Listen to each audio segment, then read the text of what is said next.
ដែលបានជួយមកតាមការអញ្ជើញរបស់ខ្ញុំព្រឹកនេះហើយ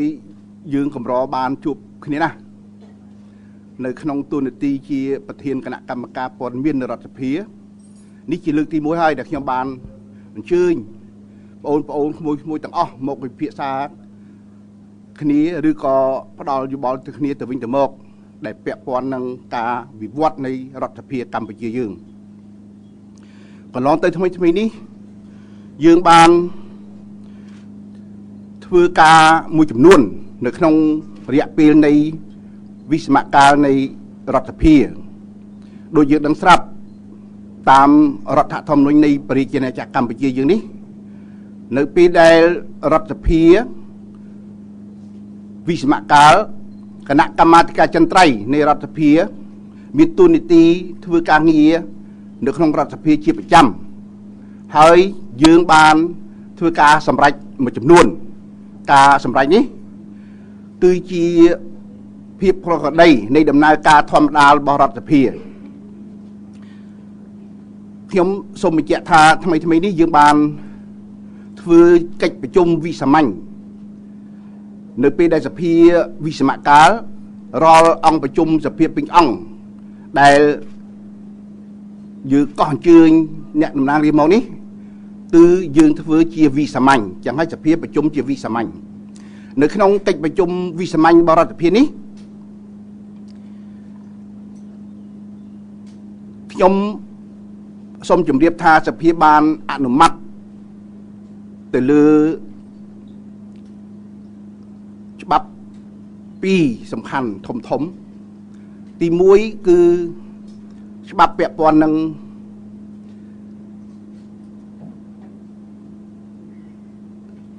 ការទប់ស្កាត់មិនឲ្យមានការបំផ្លិចបំផ្លាញសម្បត្តិវប្បធម៌ជាតិសាសន៍នីមួយនៅពេលដែលមានសង្គ្រាមទី2គឺយើងបានធ្វើសេចក្តីស្នើច្បាប់ដោយរដ្ឋសភាដោយសមាជិករដ្ឋសភាដែលដឹកនាំដោយឯកឧត្តមជាមយាបប្រធានគណៈកម្មការទី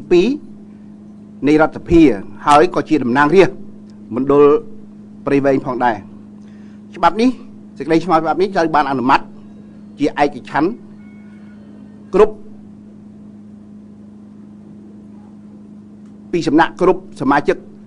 តំណាងរាស្ត្រដែលបានចូលរួមប្រជុំច្បាប់នេះគឺការប្រឆាំងនឹងការមិនទទួលស្គាល់បទឧក្រិដ្ឋដែល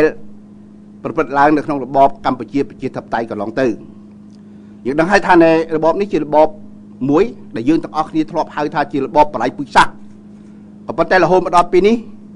នៅតុលាការវិសាមញ្ញក្នុងតុលាការកម្ពុជាដែលយើងនាំគ្នាហៅថាតុលាការខ្មែរក្រហមឬក៏តុលាការកូនកាត់នោះយើងបានរកឃើញគ្រប់ជ្រុងជ្រោយសពគ្រប់ហើយថាមានអំពើឧក្រិដ្ឋធ្ងន់ធ្ងរប្រឆាំងមនុស្សសាសន៍មនុស្សជាតិប្រឆាំងមនុស្សជាតិណានិងបទឧក្រិដ្ឋធំផ្សេងទៀតនៅទៅថ្ងៃមុខនឹងមានការវិនិច្ឆ័យទៅលើសកម្មភាពគេហៅថាបទឧក្រិដ្ឋបល័យពូជសាសន៍តែមានការចោទប្រកាន់ហើយតែនៅមិនទាន់បានកាត់នៅឡើយទេអញ្ចឹងហើយសេចក្តីស្នើច្បាប់របស់យើងនេះដែលយើងបានអនុម័តរួចហើយនេះគឺយើងបាននិយាយជារួមយើងមិនបាននិយាយថាបទឧក្រិដ្ឋប្រឆាំងមនុស្សជាតិបទឧក្រិដ្ឋបល័យពូជសាសន៍ទេយើងនិយាយពីបទឧក្រិដ្ឋជារួមទាំងអស់ដែលប្រព្រឹត្តនៅក្នុងរបបប្រជាធិបតេយ្យកម្ពុជាប្រជាធិបតេយ្យបានគេថាម៉េចបានគេថាទៅថ្ងៃមុខបើគេរកឃើញថែមទៀតនៅបទឧក្រិដ្ឋផ្សេងទៀតក្នុងនោះមានជាអាចបទឧក្រិដ្ឋបល័យពូជសាសន៍បទឧក្រិដ្ឋនោះក៏ចូលនៅក្នុងបទឧក្រិដ្ឋដែលប្រព្រឹត្តនៅក្នុងរបបកម្ពុជាប្រជាធិបតេយ្យដែរអញ្ចឹងហើយយើងធ្វើឯកសារនេះជារួមមានមតិមួយចំនួនបានលើកឡើងថាយើងធ្វើច្បាប់នេះសម្រាប់បាញ់ទៅរកឯកឧត្តមគឹមសុខាសូមបញ្ជាក់ថាឯកឧត្តមគឹមសុខាគាត់នៅតែមានតួនាទីជាឯកឧត្តមនៅឡើយទេច្បាប់របស់យើងបានចែងធ្វើតំណាងរាស្ត្រជាឧត្តមមន្ត្រីផុតលេខនៅពេលដែលយើងជាឯកឧត្តមទៅថ្ងៃក្រោយយើងជួបធ្វើជាសមាជិកសភាក៏ដោយក៏យើងត្រូវតែហៅគាត់ឯកឧត្តមដែរបាទឯកឧត្តមគឹមសុខាគាត់ បានប្រើពាក្យផ្សេងៗនោះមិនពាក់ព័ន្ធនឹងច្បាប់របស់យើងនេះទេក៏ប៉ុន្តែយើងធ្វើច្បាប់នេះសម្រាប់អនាគតរបស់ប្រទេសជាតិយើងទៅថ្ងៃមុខកុំឲ្យមានអ្នកដែលយកការងារអំពើឃូខើព្រៃផ្សៃនៅកន្លែងណាក៏ដោយនៅគុកទួលស្លែងក៏ដោយនៅទីណាក៏ដោយយកទៅប្រើប្រាស់លេងសើចហើយភាគច្រើនតែអ្នកនយោបាយគាត់ខ្លែមពាក្យសម្ដីទៀតទៅគាត់យកអានោះទៅលេងសើចបាទការលេងសើចរបស់គាត់នេះវាធ្វើឲ្យប៉ះពាល់ដល់សតិអារម្មណ៍ប្រជាពលរដ្ឋយើងទូទាំងប្រទេសធ្វើឲ្យមានការឈឺចាប់ប្រជាពលរដ្ឋនឹងថែមទៀតយើងកំពុងតែធ្វើយ៉ាងណាឲ្យការឈឺចាប់ហ្នឹងបំភ្លេចម្ដងតិចយើងឃើញហើយពីម្សិលមិញនេះនៅពេលដែលប្រជាពលរដ្ឋយើងមានការឈឺចាប់ធ្វើបាតកម្មអស់ហ្នឹងសបញ្ជាក់ឡើងវិញថាជំងឺផ្លូវចិត្តរបស់ប្រជាពលរដ្ឋរបស់យើងបានរើពុះកញ្ជ្រោលឡើងវិញបាទហើយយើងកំពុងតែចង់ជៀសវាងរឿងហ្នឹងចឹងហើយបានយើងធ្វើសេចក្តីស្នើច្បាប់នេះឡើងអញ្ចឹងសូមបញ្ជាក់ម្ដងទៀតសេចក្តីស្នើច្បាប់នេះมันអាចធាក់ថយក្រោយទៅអនុវត្តលើករណីរបស់លោកកឹមសុខាឯកឧត្តមកឹមសុខាបានទេព្រោះច្បាប់គ្មានប្រតិសិកម្មទេក៏ប៉ុន្តែមានអ្នកខ្លះគេចោទថាយើងធ្វើសេចក្តីស្នើច្បាប់នេះគឺចង់រករឿងលោកកឹមសុខាមិនមែនទេបើគេចង់រករឿងលោកកឹមសុខាគេធ្វើច្បាប់មួយផ្សេងពីនេះគេហៅថាធ្វើច្បាប់ពិសេសដូចយើងធ្វើច្បាប់កាត់ទោសខ្មែរក្រហមអីចឹងអានោះសិតច្បាប់ពិសេសហើយអន្តរគណៈគេចូលចំបានគេថាច្បាប់នោះធាក់ធ្វើក្រោយបានបាទអាចអនុវត្តបានរបបខ្មែរក្រហមកម្ពុជាប្រជាធិបតេយ្យបានអនុវត្តនៅកម្ពុជាតាំងពីឆ្នាំ1975ដល់79 3ឆ្នាំ8ខែ20ថ្ងៃសកម្មភាពអក្រិតនេះបានកន្លងហួសទៅហើយ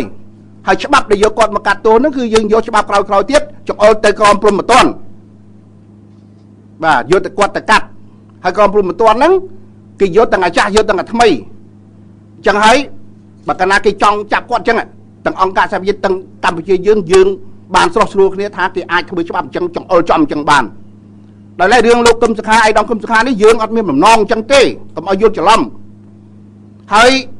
រឿងរបស់លោកកឹមសុខានេះមិនមែនពាក់ព័ន្ធនឹងរឿងយើងធ្វើច្បាប់ហ្នឹងទេរឿងគាត់និយាយហើយបើនិយាយឲ្យចំទៅគាត់និយាយហ្នឹងយើងដឹងតែគាត់និយាយផ្សព្វផ្សាយជាសាធារណៈនេះខ្ញុំមិនចង់និយាយឈ្មោះវិទ្យុហ្នឹងទេដែលផ្សព្វផ្សាយនោះនេះយើងថតចេញពីវិទ្យុហ្នឹងមក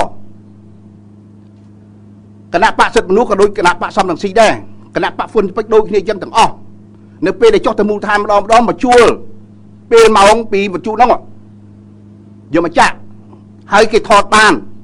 បាទគេថតបានបើយើងផ្សាយសាធារណៈហើយយើងខ្លាចឲ្យគេថតធ្វើអីបាទមិនត្រូវខ្លាចគេថតទេអញ្ចឹងហើយរឿងលោកកឹមសុខានេះជារឿងដាច់ដライសូមឲ្យបងប្អូនក្មួយអ្នកសារព័ត៌មានហ្នឹងយល់ឲ្យច្បាស់ថាអត់មានពាក់ព័ន្ធនឹងសេចក្តីស្នើច្បាប់បរដ្ឋភាពទេយើងអត់មានធ្វើអីចង្អុលគាត់ទេក៏ប៉ុន្តែបើថ្ងៃក្រោយពីសេចក្តីស្នើច្បាប់របស់យើងនេះចូលជាធរមានក្រោយពីព្រឹទ្ធសភាគេយកទៅអនុម័តផ្ញើជូនថ្វាយបកូណាលោកឡាយបហសលេខាហើយគ្មានខមមិនគ្មានការបកស្រាយអីពីក្រមប្រសាធម្មនុញ្ញទេច្បាប់នឹងចូលជាធរមាននៅពេលដែលច្បាប់នេះចូលជាធរមានការនិយាយស្ដីទាំងអស់មិនមែនលោកកឹមសុខាមួយណាក៏ដោយសមាជិកគណៈបកណាក៏ដោយប្រជាពលរដ្ឋណាក៏ដោយណាត្រូវបានច្បាប់នេះយកទៅអនុវត្តហើយលើករណីរបស់គាត់អញ្ចឹងហើយសូមឲ្យមេត្តាយល់អញ្ចឹងនិយាយបញ្ជាក់ឡើងវិញច្បាប់នេះមិនធាក់ថយក្រោយទេមិនប៉ះពាល់អីលោកកឹមសុខាទេហើយខ្ញុំយល់ថាអញ្ចេះក្នុងនាមជាបុគ្គលម្នាក់ទេហើយអ្នកនយោបាយដែរហើយបានឆ្លងកាត់បញ្ហានឹងដែរខ្ញុំយល់ថាអារម្មណ៍មិនស្ងប់ទេអ្នកដែលនិយាយភាសាអញ្ចឹងនៅពេលដែលឃើញប្រជាពលរដ្ឋរាប់សែនអ្នកទូទាំងប្រទេសខ្ញុំនិយាយរាប់សែនអ្នកណាព្រោះពីម្សិលមិញនៅកំពង់ចាមជាង 40,000 ភ្នំពេញប្រហែល 20,000 គ្រប់ខេត្តអីទាំងអស់បូកចូលគ្នាទៅរកជាងសែនហើយណានៅពេលដែលប្រជាពលរដ្ឋរាប់សែនអ្នកដែលគេមិនសប្បាយនឹងចិត្តនឹងគាត់ព្រួយដែរព្រួយមែនតើបាទខ្ញុំមិនគ្រាន់តែនិយាយប៉ះពាល់បងប្អូនជនជាតិភាគតិចមួយម៉ាត់ខ្ញុំសុំទោសនឹងរដ្ឋសភាបាទនិយាយការពិតនិយាយត្រង់យើងអ្នកនយោបាយត្រូវហ៊ានមនុស្សនយោបាយភាគច្រើននិយាយ mình trừ mà rồi phía rồi đi miền khoác khát đấy tới miền khoác khát đấy tới và miền khoác khát chẳng hay cả khoác khát ní trừ miền cây khoác hàn xong tôi phải chia bọt và luôn đi chỉ phơi chất và chia bọt hay dương miền cả sau đấy nè sau đây mình tên nhầm gì ní nông niêm chi nhận nàng kia nè mà nè lúc ai đóng cơm khác chi nhận nàng kia mà nè để tới ta phải muốn cầm mình toàn bắt mà chưa gặp hiệp cái từ cái cái mình gì tha này lúc cơm khá mà chứcหรือก่อนลูกประเทศคณะปะสกุลเจ็ดกิธาสมาชิกสภากัมพูชีนี่ยีธากุกตัวไทยจีสับปันนิมิตในวิจังวิจังเตยจังจังให้ปักปอลต่างออกเนี่ยปักปอลต่างออกเนี่ยอันนั้นยืงมีการเศร้าสลายนะยืงมีการเศร้าสลายเมนเทนปัจจุบันอันนั้นวิจโรหัวไทยหายยมเชื่อท่าไอ้ดำกึมสุขากรมยกเรื่องไอ้ดำกึมสุขาเติบจบจมูกนั่งคณะปะสกุลเจ็ดอัดเมนเปียปอนเฮียได้คือจีเรื่องบุกกุลเขาเชื่อเชื่อท่าไปได้ลูกไอ้ดองกึมข้างยีนั่งกอดมันตอนประกาศคณะปะสกุลเชียดพ่องกอดนี่ยีนั่งเลี้ยงกอดเชียประเทียนคณะปะสุดมนุษย์จะให้ในขนมในนี้สมบิตาของอับจวบจมวยนั่งคณะปะสกุลเชียดเขายืงดำไปเอาไปเชียทับไตในกรรมไปเชียนี่เป็นมาการตลอดตลอดยืงเตยเอาเมียนคณะปะประกุลไปเชงเอาไปเชียปลอดต่างอ้อนั่งเมียนการเชื่อเรื่องให้บักนายยืมพดูคณะปะสกุลเชียดตื่นตะการตอนบ้านเจ้าดาวเจ้าหดพ้องไอ้ตาไปเชียทับไตในกรรมเชียในถ่วงหน้าเนี่ยนึกหน่อยนี่นั่งยมสนาสมไอโอนเนี่ยซาปอนเมียนต่างอ้อมีตาของจวบกับในลูกกึมสกัดไอ้ดองกึมสกัดตื่นนึงคณะปะสกุลเชียดเพี่อมีการสอบไตรเมนเตนปีมสมัยยังเคยตรองทานในให้โยญัดแต่เอาในคณะปะสกุลเชียดให้เมียนการเรียบจำเอาแต่ตัวเลยนั่งยมอ้อเคยเจงมาแต่ตัวเลยกับปันสอบสดายปลุถือจังตั้งวิจอบเตยนังรูปเพียบขณะปะสกุลเชียดปันก่อนถ้าสาวไรได้ไอ้ดำสุนชัยในตีนี้ยังเคยกดได้ในมันกูเตยแต่ตัวเลยถ่องน้องนี่ตามกลุ่มเด็กบอกยอมได้นะกูแต่ตัวไหลเซ็งบาลออมเมนเตนนักสมาชิกสกุลเชียดมันกลัวมาแต่ตัวเลยยืนไอ้ดำกลุ่มสกัดมาแต่ตัวคนไอ้เมาในตีเลียนประจิตปไตยได้กี่โชว์จำเลยน้องไม่ใช่ไม่ไอ้เต้เนี่ยนี่เกี่ยวกับเด็กบอกยอมได้นะยอมสมัยน้องเนียมเกี่ยวกับเกี่ยวกับรถมาเนี่ยครูสาวขยมสลับออกดำมวยเนี่ยน้องบอกกำไปเกี่ยวกับทัพไตบองพรขยมแบบปนกอดกูนใจบกอดประมาณขโมยประมาณเนี่ยต้องออกดำมวยเนี่ยสลับขยมใจได้ตามสมัยเป็นขยมโจวิมจ้องวิมมันดูใจอันปีกป่ะโจมจ้องตลอดมาวิ่งมาหัวมาถือการรัฐเพียรเลยยืงชื่อจับต้องออกเนี่ยป่ะให้การชื่อจับนี่กลมเจี๊ยแต่เลือคณะปะสกุลเชียดสมบอกกลมชอบเตยจมวยป่ะđã tới lườm luôn mà nè đành vậy nó thấy ọt mi riêng ai thôn thơ đi cái đầm ra ai xong tôiจะxong cái mắt khi ông cái dây không mà mắt nữa ai đâm thấy còn nơi đằng hay còn lưới khi ông ta đau một đôi cái đi từ xong tôi nơi không đặt cầm mông dương nhận vô bay khai anh thưa dương vậy không bà trời từ tôi không trời bà trời từ tôi không trời hãy lấy nó viên biện cho cha mà làm gì trên một tí ạ đấy lưu sâu tí ạไอ้ดำกึมสุขากวาดตือปะน้าอะไรปะนงนี่กวาดในคณะปะโลตาสุนทานดาวตีนะจะไม่ไอ้ดำสนชัยอันนั้นที่มวยยืนเธอประเทศคณะกรรมการโดยขี้เนี่ยไอ้ดำกึมสุขากวาดเธอประเทศคณะกรรมการที่มวยสัตว์มนุษย์ขยมคณะกรรมการตีปีหนึ่งให้แรงบัดโทไอ้ดำใช้ด้วยคณะกรรมการที่ใบบ้าประเทศคณะกรรมการที่ใบเห็นไหมยืนทั่วการจะมวยขี้เนี่ยบ้านได้ยังดังไงเฮ้ยก่อนเริ่มมันจับตะมานัดอะไรคณะปะนงบัดเลยđó châu ta châu phun chụp bách lấy phun chụp bách từ tiền là hốt đỏ lời và lấy nó bạc can sòng cua chiết tiền trong mưa đây bạc hốt phật đấy tiền cái nạp bạc xong xí lấy đấy này đấy giấy cáp đấy giấy trong hay smart trong maintain không khi ông ban giấy chỉ môi năng xem trước cái nạp bạc xong xí tràn đấy nơi peประชุมมาđó xem thấy bây giờ vậy maintainนะโปรcái nạp bạc gì chúng trời ca đấy trời ca cái nạp bạc phải trang muối để aiประกาศปฏิทานปฏิเสธทัพไตในการปฏิเอาปฏิไปเชียร์ปลอดนั่นกอดเมียนรัฐแต่เพียบเชื่อเรื่องในยังจังบ้านเป็นนั่งตาบ้าเมียนแต่น่าจังเอาคณะปะทำอะไรซีหรือคณะปะเองเซ็งจะได้ประกวดปฏิเสธยังสลับปวดแต่กอดสลับยังสลับได้นั่งเวลาเมียนปฏิเสธทัพไตนั่งน้องปฏิเสธบ้ายังจังบ้านเป็นนั่งยังจังบ้านเป็นนั่งจะให้สมวกตั้งออกนี่มาลองติดสมมิตากรมจวบเรื่องลูกกึมสคาไอ้ดำกึมสคานี่ตื่นนั่งคณะปะสุขุเชียดบ้ากบจวบบ้ามันสบายจัดนังกอด bằng hai nhà quạt khơi thì ca mình sẽ bài chặt quạt tư ta xây lịch khất rồi có xây từ quạt tư và chia viên pra bơ hàng xa từ lưới quạt rồi lấy lưu số tập thấy nè khi bạn được tua pon miền máu pi sơn mình được nghịch nhá tham miền ta xây lịch khất đây có xuông hai tây rồi xây na thà quạt pay pruy bọc quạt ấy na khi mình đắng ấy na khi mình đưa sâu thì chăng và anh ấy chỉ riêng thỏa bản nữa để dương miền luốn dương pay ấy chăng mà dương pay ấy chẳng khi mình xong phần năng bị riêng lục cân khá đi xong bị chẹt trong nắng tha dịch đây là cho bạc bao nhiêu nó ở miền bẹt toàn là quạt tê dương thưa chỉ tu tây sầm rạp và tê chiết bao nhiêu tới ngày cày hai dịch đây là cho bạc nó là biết nó ạ miền nơi lưới có lục tầng o đập bầm bơi bờ tê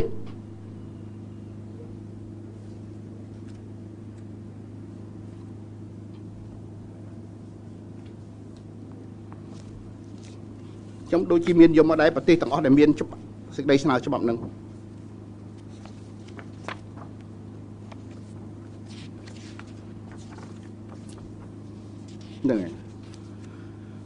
đấy sao cho nó miền được tiền nạc là thì mũi được tiền Autriche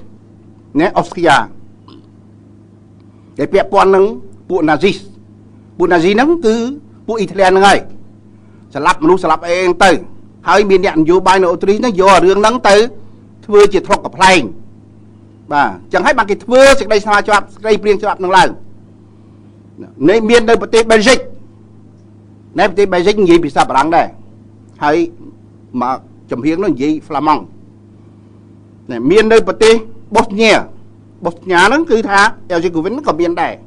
đấy để bẹp pon ở bờ tây Serbia tẹt tòng ấy năng miền nơi bờ tây Czechoslovakia miền nơi bờ tây Ba Lan hai bờ tây Ba Lan nó miền bờ vọt chu chọt đây và pro chôn chiết Jew để giữ không ai hai chuyến chôn chiết Jew nó nơi dọc Ba Lan nó cái kia vô từ sả lạp rùm cho môi nó chôn chiết Jew xây tiết lừa còn lục nó kịp mô tới từng o chìm sách nơi phía hàng lệch rồi còn nơi ở Rộp và nơi ở Rộp phía trái nơi ở Rộp nó cái vô từ vô bị cướp một tí vì để phụ Italia nó quay trên này tới quạt của mô bố gì vô từ đất nó không ló đặt cho không lo hay bao gạt đột mà và hay vì miền nhận vô bài nó thế mà đang nó còn vô đường nó mà lên gặp play lên sao quạt mua Le Pen nó cứ chỉ bật thiên cả nạp bạc cái hai Front National đấy FN nó quạt tiền nhận sẽ đâm để giống trôi hay quạt cà phê của Nazi nó chẳng hay cái đặt tù quạt bật thiên cả nạp bạc mùi để cột chế hai chia bật thiên cả nạp bạc đại ban lấy pí và chia pro control quạt lấy pi nơi pi để bóc nào anh nát ti pi để bóc giặc sira quạt bóc tránh đời xa đứa ấy đời xa phía xa quạt này dễ được cầm ở phía trôi này dùng bóc quạt nó thưa ơi cái nạp bạc xây thiết để chuộc cái này mấy cái đôi kỳ ruộng cái này đầm bay tầm đẹp quạt đầm bay ao bị chia pro để control kia nó bóc nào ơi giặc sira cho và hai quạt miền tú là hốt đọc chúa càng nghĩa bay khai nó và chùa càng như là hốt đọc bay khai nâng bóng phạm mà mơ nổ rô chứ em tăng trong mình chăm và bộ Armeni bây để bóc nào Anatipi là bóc Sarkozy nơi sọc đắng từ Sarkozy có trong ban sầm lên bị bộ chôn chiết đàm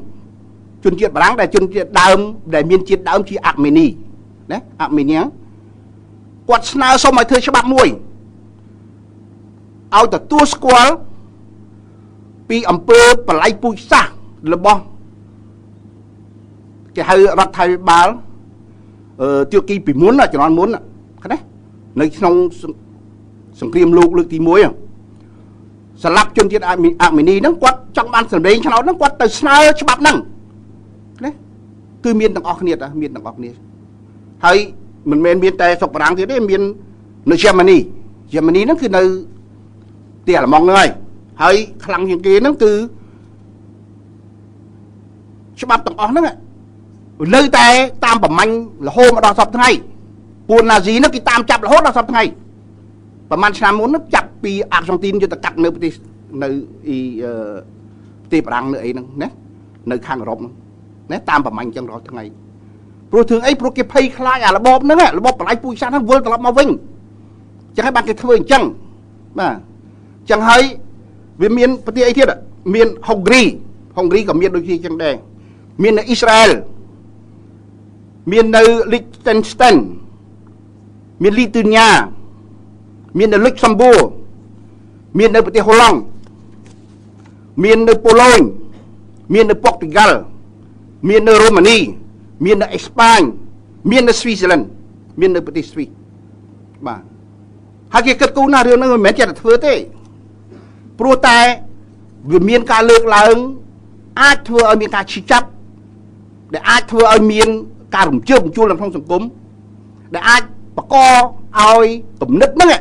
នៅពេលដែលយើងមិនទទួលស្គាល់ថាមានទេអំពើហ្នឹងអាចកើតឡើងវិញបានអញ្ចឹងហើយបានគេធ្វើសេចក្តីស្នើយើងគិតឃើញគេធ្វើច្បាប់នឹងឡើងហើយកម្ពុជាយើងហៅសេចក្តីស្នើច្បាប់នៃអ្នកតំណាងរាស្ត្របាទអ្នកតំណាងរាស្ត្រអញ្ចឹងហើយមិនមែនមានតែកម្ពុជាទេយើងធ្វើវាមានលំអាននៅប្រទេសផ្សេងទៀតគេធ្វើដែរហើយមិនមែនមានតែតិច1 2 3ទេមានដល់17ប្រទេសដែលធ្វើអញ្ចឹងហើយយើងធ្វើនេះគឺក្នុងគោលបំណងតែមួយគត់គឺធ្វើឲ្យប្រជាប្រដ្ឋយើងទាំងអស់គ្រប់ស្រទាប់ទាំងអ្នកនយោបាយ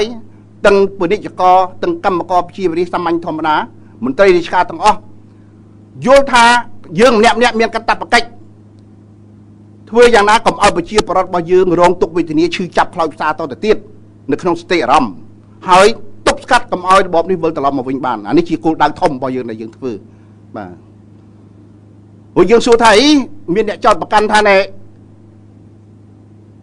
យើងធ្វើទៅតាមការចង្អុលបង្ហាញរបស់សម្ដេចនាយករដ្ឋមន្ត្រីដែលលោកស្នើឡើងអានឹងនិយាយឲ្យច្បាស់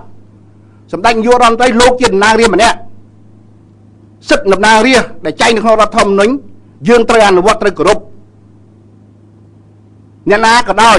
ឲ្យតែចែងនៅក្នុងរដ្ឋធម្មនុញ្ញថាមានសិទ្ធិស្នើគឺយើងគោរពអ្នកស្នើច្បាប់យើងដឹងក្នុងរដ្ឋធម្មនុញ្ញមានព្រះមហាក្សត្រមានសមាជិករដ្ឋសភាមាននាយករដ្ឋមន្ត្រីឡើងម្ល៉េះសម្ដេចនាយករដ្ឋមន្ត្រីហ៊ុនសែនលោកមានអេតិកិត2មានមុខ2ដែលគាត់មានសិទ្ធិស្នើមួយក្នុងនាមលោកជានាយករដ្ឋមន្ត្រីដែលបកគលសិទ្ធិដោយរដ្ឋធម្មនុញ្ញဆိုឲ្យលោកអាចស្នើបាន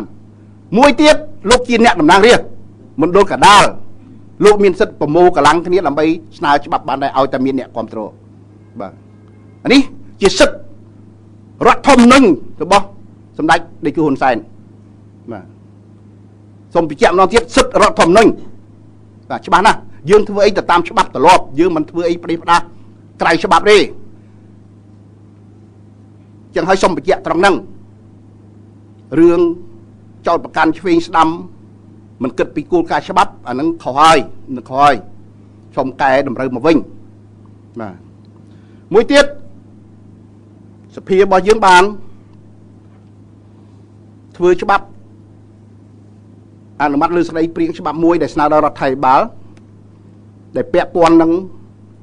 ដូចខ្ញុំនិយាយមិញការការពារសម្បត្តិវប្បធម៌ជាតិរបស់យើងប៉ុន្តែអានេះជាអនុសញ្ញាមួយដែលគេធ្វើនៅទីក្រុងហ្សឺណែវ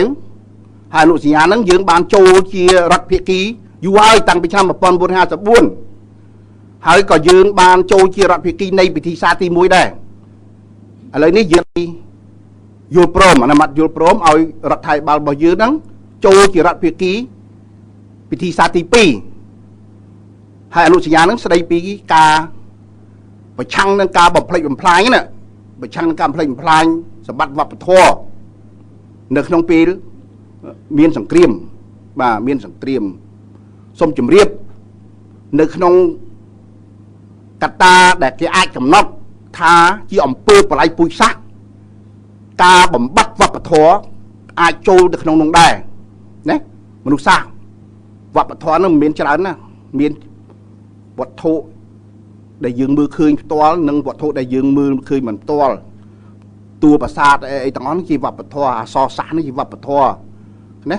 ហ្នឹងហើយប្រពៃណីហ្នឹងក៏ជាវប្បធម៌ដែរទាំងអស់ហ្នឹងគេអាចរាប់បញ្ចូលហើយបើសិនជារកឃើញថាការបំបត្តិហ្នឹងការធ្វើហ្នឹងវាធ្វើឲ្យប៉ះដល់សង្គមជាចង្កោមណាជាក្រុម អាហ្នឹងគេចាត់ទុកជាអំពើបល័យពូជសាសន៍មួយហើយយើងអាចលើកយកមកនិយាយដែរឧទាហរណ៍ជាក់ស្ដែងថៃគាត់ខ្វាយខ្វល់ណាស់គាត់ភ័យព្រួយណាស់នៅពេលដែលយើងផ្ទុះសង្គ្រាមជាមួយគាត់ផ្ទុះសង្គ្រាមជាមួយយើងនៅពេលកន្លងទៅនេះហើយកក់កភ្លើងគាត់បានបាញ់មកប៉ះតួប្រាសាទប្រាវារបស់យើងនេះខ្លាចយើងយករឿងនេះទៅប្តឹងផ្ដាល់បាទហើយយើងត្រៀមដែរចឹងឲ្យទាំងអស់ហ្នឹងសូមជម្រាបថាទាំងរាជរដ្ឋាភិបាលទាំងរដ្ឋាភិបាលមានការយកចិត្តទុកដាក់ព្រោះថាយើងមានការលំបាកក្នុងការអភិវឌ្ឍប្រទេសជាតិដោយសារចំណូលរបស់យើងនៅទាបហើយការរត់ប្រណាំងរបស់យើងហ្នឹងគឺនៅក្រោយគេយើងចេញដេប៉ាក្រោយគេរត់ទៅមុនហើយនៅក្នុងតំបន់អាស៊ានយើងរត់ក្រោយគេតែអញ្ចឹងហើយយើងត្រូវក៏ប្រមូលអង្គចិត្តកម្លាំងកាយនិងហិរញ្ញវត្ថុដើម្បីរត់ឲ្យទាន់គេអញ្ចឹងវិស័យទេសចរណ៍ហ្នឹងជាវិស័យធំណាស់សម្រាប់យើងដើម្បីធ្វើយ៉ាងណាឲ្យយើងមានលទ្ធភាពដើម្បីជាមធ្យោបាយរត់ប្រណាំងជាមួយគេចំណូលទេសចរណ៍ហ្នឹងឲ្យបានធំធេងអញ្ចឹងហើយការការពារសម្បត្តិវប្បធម៌នេះដើម្បីបម្រើឲ្យឧស្សាហកម្មទេសចរណ៍នៅកម្ពុជាគឺជាការចាំបាច់ធំធេងណាស់ដែលយើងទាំងអស់គ្នាត្រូវតែខំប្រឹងប្រែងអញ្ចឹងហើយបានរដ្ឋសភាយើងឲ្យសេចក្តីអនុម័តណាកន្លងទៅនេះថ្មីនេះជាមួយគ្នានេះខ្ញុំក៏សូមជម្រាបផងដែរថានៅពេលដែលសភាយើងវិសមកាលកន្លងទៅនេះគណៈកម្មាធិការចិនត្រៃដែលមានតួនាទីធ្វើកិច្ចការជំនួសរដ្ឋសភាបានសម្រេចហើយការសម្រេចនេះគឺបានសម្រេចចក្រីប្រធានរដ្ឋសភាលោកបានចុះហត្ថលេខាលើសេចក្តីសម្រេចនេះនៅថ្ងៃទី5ខែមិថុនាថ្ងៃទី5ខ្ញុំសូមអានសេចក្តីសម្រេចនេះឲ្យបានឮទាំងអស់គ្នាសេចក្តីសម្រេចរដ្ឋាភិបាលនៃប្រជាជាតិកម្ពុជាបានឃើញរដ្ឋធម្មនុញ្ញនៃប្រជាជាតិកម្ពុជាបានឃើញបទបញ្ជាផ្ទៃក្នុងនៃរដ្ឋសភាបានឃើញច្បាប់ស្តីពីគណៈបកនយោបាយបានឃើញច្បាប់ស្តីពីវិសោធនកម្មច្បាប់ស្តីពីការបោះឆ្នោតជ្រើសតាំងតំណាងរាស្ត្របានឃើញច្បាប់ស្តីពីលក្ខន្តិកៈអ្នកតំណាងរាស្ត្រយោងប្រកាសលេខប្រមាណចឹងទៅយោងសេចក្តីសម្រេចលេខ113កោជបអាហ្នឹងគឺសេចក្តីសម្រេចរបស់នៃគណៈកម្មការជាតិរៀបចំការបោះឆ្នោតណាសេចក្តីសម្រេចហ្នឹងគឺគាត់ផ្ញើបញ្ជីគណៈបកដែលចូលឈ្មោះសមាជិកបេក្ខជនអ្នកតំណាងរាស្ត្រសម្រាប់បោះឆ្នោតក្នុងរយៈពេលប្រហែលថ្ងៃទៅជាង1ខែទៅថ្ងៃមុខនេះគាត់ផ្ញើជូនដំណឹងមករដ្ឋសភាហើយមិនមែនជូនដំណឹងរដ្ឋសភាទេគាត់ប្រកាសជាសាធារណៈទៀតឃើញទេចឹងហើយយើងយោងយកឯកសារហ្នឹងហើយយោងឯកសារ4314ប្រកចុះថ្ងៃទី28ខែកញ្ញាឆ្នាំ2012ស្ដីពីការចុះបញ្ជីគណៈបកនយោបាយរបស់ក្រសួងមហាផ្ទៃក្រសួងមហាផ្ទៃគាត់ផ្ញើមកដែរនៅពេលដែលមានការងាររដ្ឋរាជកិច្ចទាំងអស់ផ្ញើមករដ្ឋសភាបាទហើយទៅតាមគណៈកម្មការនីមួយៗដែលទទួលបន្ទុកចឹងហើយในយើងធ្វើកិច្ចការសម្រេចហ្នឹងយោងទៅលើស្អីខ្ញុំនិយាយឡើងវិញទី1រដ្ឋធម្មនុញ្ញទី2បទបញ្ជាផ្ទៃក្នុងនៃរដ្ឋសភាដែលសភាទាំងអស់សមាជិកសភាទាំងអស់ត្រូវអនុវត្តចាំបាច់ណាស់ត្រូវអនុវត្តព្រោះយើងជាអ្នកច្បាប់យើងត្រូវអនុវត្តទី3លក្ខន្តិកៈនៃអ្នកតំណាងរាស្ត្រទី4ច្បាប់បោះឆ្នោតទី5ច្បាប់គណៈបកនយោបាយបាទបើសិនជាយើងមើលអា5នឹងមិនគ្រប់ជ្រុងជ្រោយទេយើងវិនិច្ឆ័យខុសហើយវិនិច្ឆ័យទៅលើសកម្មភាពដែលយើងធ្វើនឹងខុសហើយបាទហើយមួយទៀតយើងយោងទៅលើឯកសាររដ្ឋបាលរបស់កោជបរបស់គណៈកម្មការជាតិរៀបចំការបោះឆ្នោតដែលបញ្ជាក់ពីគណៈបកនីមួយនេះផ្ញើអ្នកចូលឈ្មោះធ្វើតំណាងរាស្ត្រតាមមណ្ឌលនីមួយទៅកោជបហើយគេផ្សាយហើយនឹងច្បាប់សេរីប្រកាសមួយទៀតនៅពេលដែលគណៈបកមួយបង្កើតឡើងដើម្បីឲ្យគណៈបកហ្នឹងដំណើរការទៅបានទាល់តែមានការចុះបញ្ជីនៅក្រសួងមហាផ្ទៃហើយការចុះបញ្ជីនៅក្រសួងមហាផ្ទៃហ្នឹងតម្រូវឲ្យមានឈ្មោះគណៈបកអាស័យដ្ឋានលក្ខណៈជាពិសេសគឺប្រធានគណៈបក ហើយនឹងរចនាសម្ព័ន្ធគណៈបកបាទគឺឯកសារទាំងអស់ហ្នឹងគេផ្ញើមករដ្ឋាភិបាលមែនតើរដ្ឋាភិបាលមិនយកចិត្តទុកដាក់ផងទេមែនតើយើងគាត់មើលឲ្យព្រោះយើងនឹកគេថាចិត្តបោះឆ្នោតហើយយើងជិលធ្វើអីតែប៉ុន្តែជាចៃដន្យទេប្រជុំសភាមុននេះប្រជុំសភាជាសាមញ្ញណាភាធម្មតាណាចុងក្រោយគេបង្អស់ហ្នឹងសមាជិកគណៈបកសំរងស៊ីមួយចំនួនបានលើកពីរឿងការបង្កើតគណៈបកសង្គ្រោះជាតិអីនេះណាហើយយកទៅឃោសនាក្នុងរដ្ឋាភិបាលគណៈបកដែលនៅក្នុងរដ្ឋាភិបាលអត់មានកៅអីសោះធ្វើឲ្យមានការចាប់អារម្មណ៍មែនតើយើងចាប់អារម្មណ៍អញ្ចឹងតាហើយចៃដន្យអីវាពេលនឹងដែរក្រុមគណៈកម្មការរៀបចំការបោះឆ្នោតនេះគាត់ផ្ញើឯកសារនឹងមកចំពេលជាមួយគ្នាចឹងហើយបានឯកឧត្តមបណ្ឌិតរដ្ឋឈៀមយាបលោកលើកពីរឿងនឹងនៅក្នុងរដ្ឋាភិបាលណា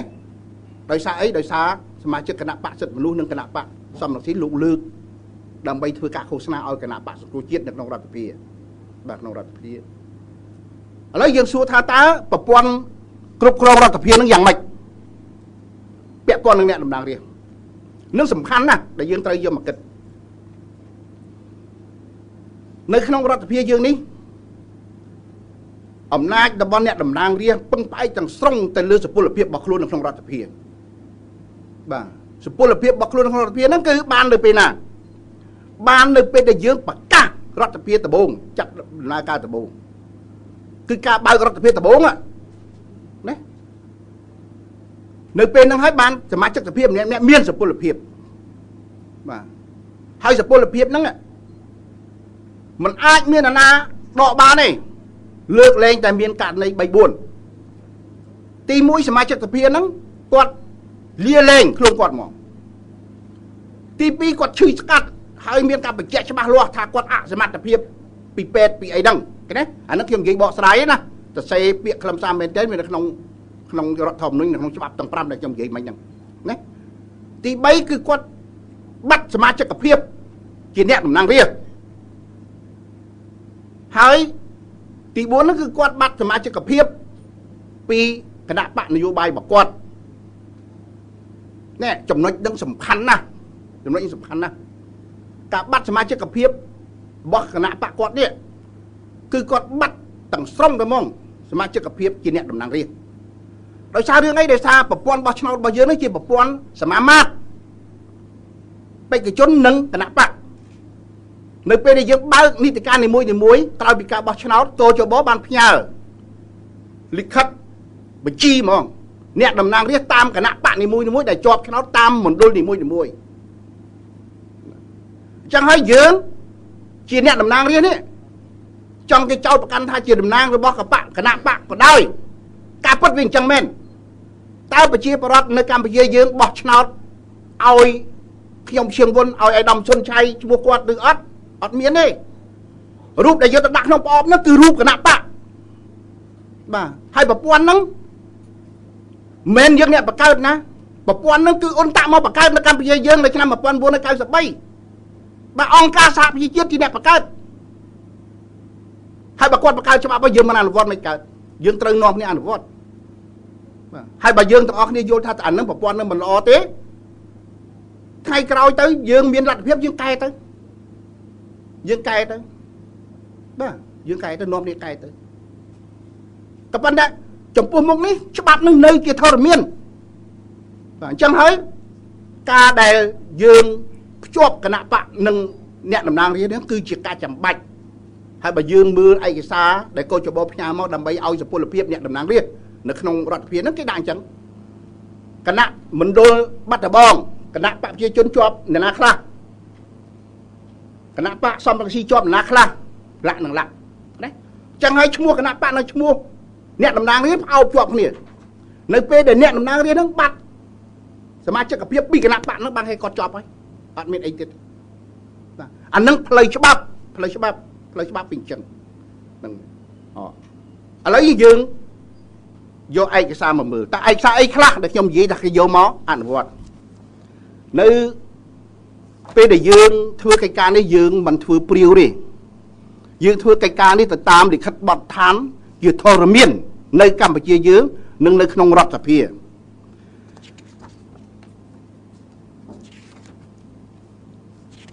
ឡូវយើងមើលច្បាប់ស្តីពីគណៈបកនយោបាយនៅចំពោះ3សមាជិកភាពមាត្រា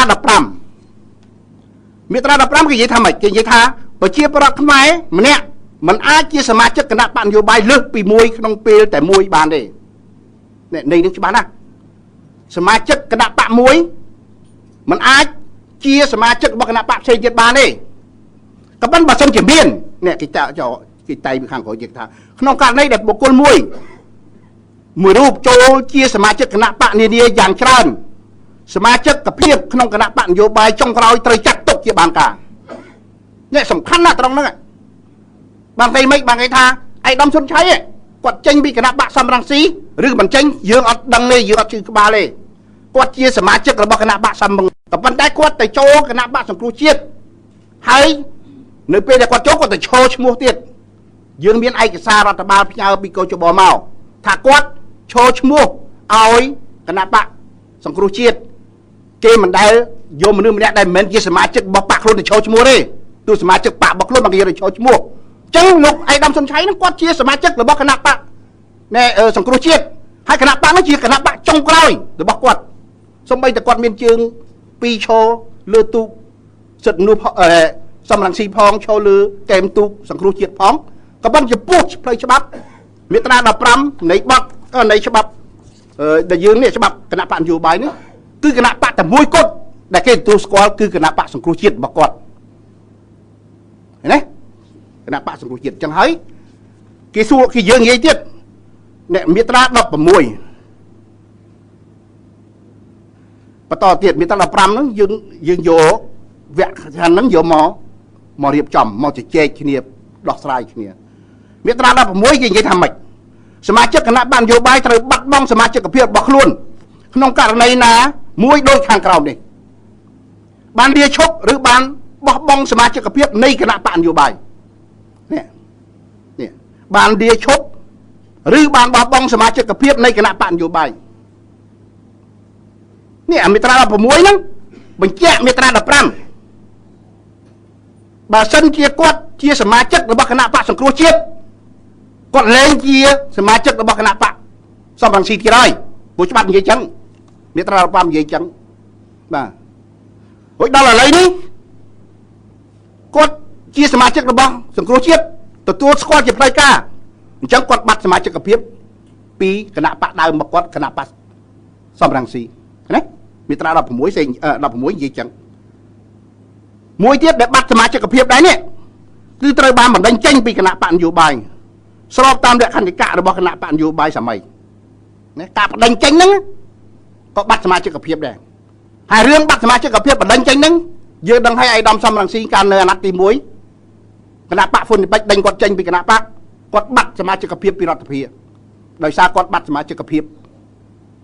ពីគណៈបកហ៊ុនពេជ្រក្រេះលំអានមានមកក្នុងគណៈបកសំរងស៊ីដូចគ្នាចឹងគណៈបកសំរងស៊ីដេញលោកខឹមវាសនាតាមខ្ញុំចាំមែនទេបាទដេញលោកខឹមវាសនាបាត់សមាជិកភាពចេញពីគណៈបកសំរងស៊ីគាត់បាត់កៅអីពីរដ្ឋសភាលំអានទាំងអស់នោះមានទាំងអស់ហើយមិនមែនតែមានថ្ងៃហ្នឹងទេណា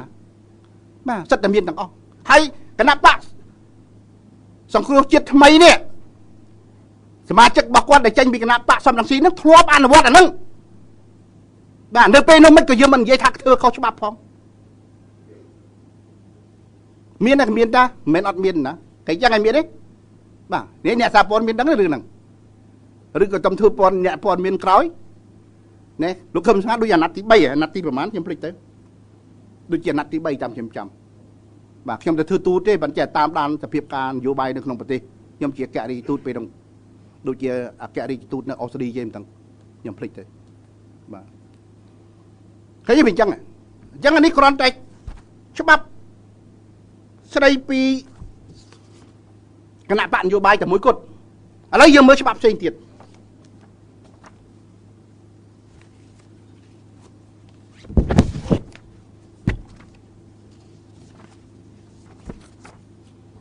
នេះច្បាប់ស្ដីពីការបោះឆ្នោតជ្រើសតាំងតំណាងរាស្ត្រណាមាត្រាចំពោះ9ករណីជ្រើសតាំងជំនួសសមាជិករដ្ឋសភាមាត្រា120ថ្មីនេះសំខាន់ណាស់មាត្រានេះយើងជជែកគ្នាប្រហែលជា2ថ្ងៃបានសម្រេចកើតបាទមុននឹងសម្រេចយើងមិនមែនចេះតែធ្វើអីព្រៃផ្ដាស់ទេយើងមានតែអីខុសច្បាស់លាស់របស់យើងណាមាត្រា120ថ្មីគេនិយាយថាម៉េចសមាជិករដ្ឋសភាត្រូវបាត់បង់សមាជិកភាពរបស់ខ្លួនទៅតាមករណីណាមួយដោយខាងក្រោមនេះអានឹងច្បាប់ជ្រើសរើសតំណាងរាស្ត្រនេះបាទសមាជិករដ្ឋសភាត្រូវបាត់បង់សមាជិកភាពរបស់ខ្លួនទៅតាមករណីណាមួយដោយខាងក្រោមសម័យខ្លួនទទួលមរណភាពសម័យខ្លួនបាត់បង់សម្បត្តិវិជ្ជាជីវៈដោយមានលិខិតបញ្ជាក់ពីក្រសួងថាបានមានសមត្ថកិច្ចដូចខ្ញុំនិយាយមកអញ្ចឹងសម័យខ្លួនសុំលាឈប់ជាលេខអក្សរពីសមាជិករដ្ឋសភាសម័យខ្លួនត្រូវតុលាការផ្តន្ទាទោសដាក់ពន្ធនាគារពីបទអក្រិតឬបទមជ្ឈិមណាមួយណាបទអក្រិតនិងបទមជ្ឈិមណាមួយសម័យខ្លួនបាត់បង់សមាជិកភាពពីគណៈបកនយោបាយរបស់ខ្លួននេះចំណុចហ្នឹងសំខាន់ណាស់ណាចំណុចនេះសំខាន់ណាស់ច្បាប់នីមួយគេប្រតិកលាគ្នាណាហើយយើងជឿថានៅក្នុងច្បាប់កម្ពុជាមួយចំនួនតម្រូវឲ្យមានការបកស្រាយច្រើនណាស់ពីក្រមប្រឹក្សាធម្មនុញ្ញខ្ញុំជាសមាជិកអាយដាមសុនថៃគឺចឹងណាជាសមាជិកសភាធម្មនុញ្ញដូចគ្នាហ្នឹងនៅអាណត្តិទី1ណាខ្ញុំជាសមាជិកសភាធម្មនុញ្ញមណ្ឌលបាត់ដំបងចឹងហើយណែយើង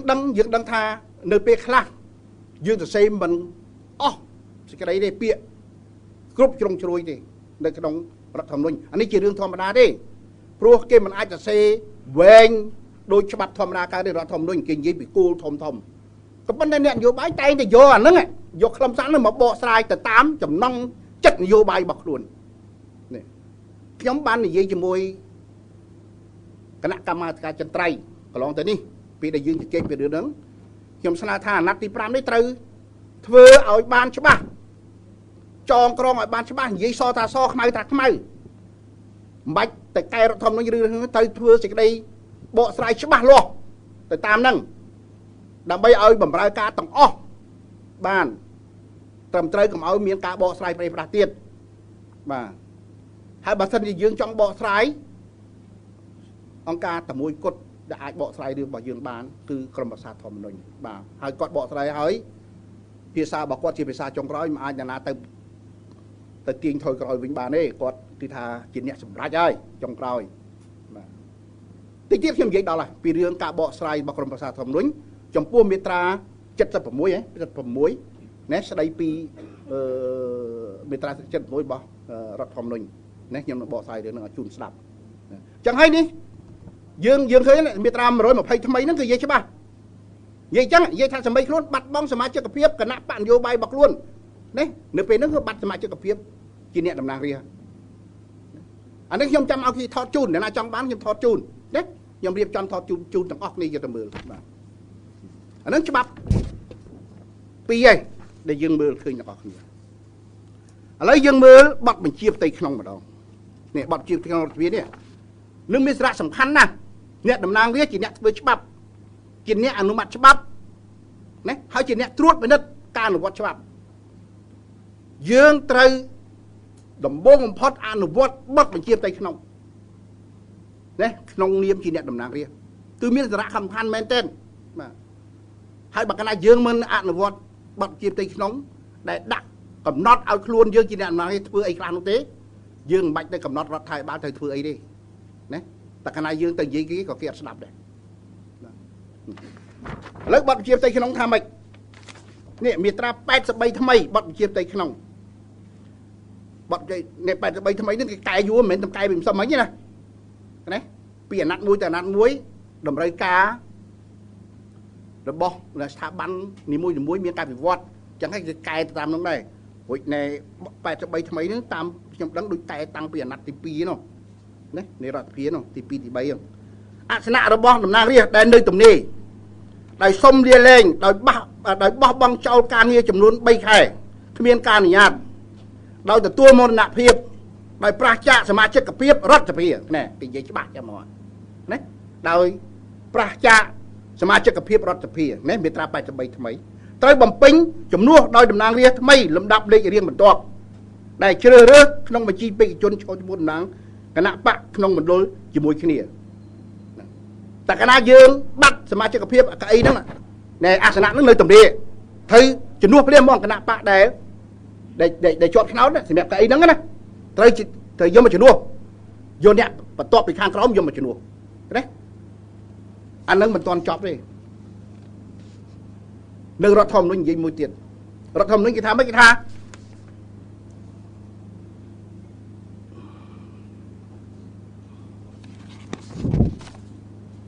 នេះរដ្ឋធម្មនុញ្ញណារដ្ឋធម្មនុញ្ញក្នុងករណីមាត្រា95ក្នុងករណីមានសមាជិករដ្ឋសភាទទួលអនិច្ចកម្មលាលែងឬប្រឆាចសមាជិកភាពដែលកើតមានឡើង6ខែយ៉ាងតិចមុនចប់អនិច្ចកាលត្រូវចាត់ការជ្រើសតាំងចំនួនសមាជិកនោះតាមលក្ខខណ្ឌកំណត់ក្នុងបទបញ្ជាទៅក្នុងរដ្ឋសភានិងក្នុងច្បាប់បោះឆ្នោតបានគេមិនបានគេថាបើអាសនៈនោះនៅទំនេរដោយសារលាលែងដោយសារអីប្រឆាចសមាជិកភាពអីហ្នឹងគណៈបកដែលជាប់ឆ្នោតដែលមានអាសនៈហ្នឹងអាសនៈទំនេរហ្នឹងគាត់ត្រូវយកមនុស្សម្នាក់មកជំនួសវិញបើសិនជាការទំនេររបស់អាសនៈហ្នឹងវាមានច្រើនជាង6ខែមុនការបោះឆ្នោតនេះនឹងវាចឹងបើក្រោយតិចជាង6ខែមុនការបោះឆ្នោតហ្នឹងអត់ចំនួនទេនេះគេស្អីច្បាស់ចឹងហ្នឹងត្រូវក្នុងករណីចំនួនហ្នឹងគឺមានតែប៉ុណ្្នឹងឯងបើសិនជា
កើតឡើង6ខែមុនច្រើនជាង6ខែមុនការបោះឆ្នោតត្រូវដាក់មនុស្សជំនួសព្រាមហ្មងបាទបើកើតឡើងក្រោយហ្នឹងគឺអត់ហ្មងនៃវាចង់និយាយចឹងច្បាប់វិទ្យាសាស្ត្រនេះ95ទៅទេណាច្បាប់ចូលទៅវិញចូលទៅមកនេះបំពេញបន្ថែមគ្នានៅពេលដែលយើងមើលឃើញថាខ្វះខាតយើងបំពេញបន្ថែមបាទហើយបំពេញបន្ថែមនោះមិនមែនបំពេញបន្ថែមនៅអាណត្តិទី4ហ្នឹងទេច្រើនអាណត្តិរួចហើយ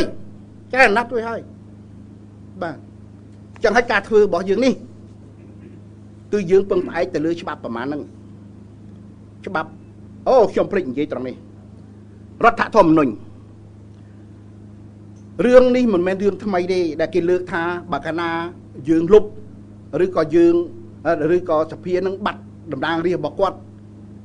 តិចជាង120រូបដែលនៅសល់ហ្នឹងគឺសភានឹងអលុតអាលាខ្ញុំឲ្យយុទ្ធកិច្ចទី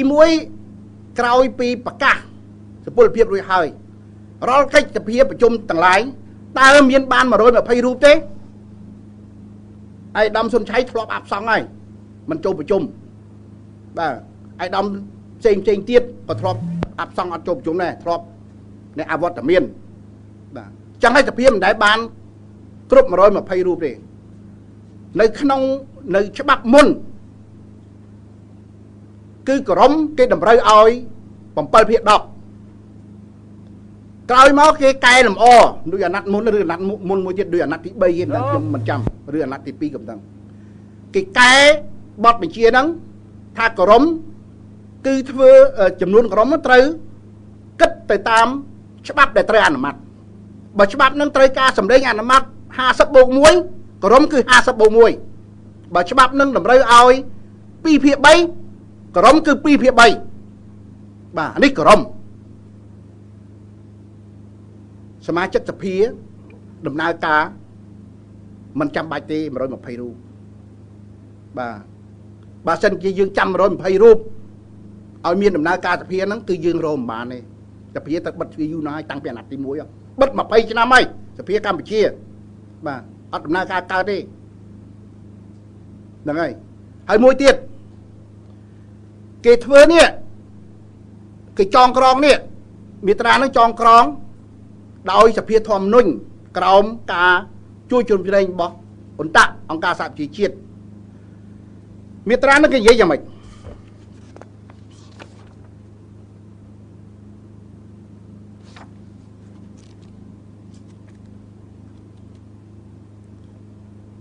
នេះមាត្រា76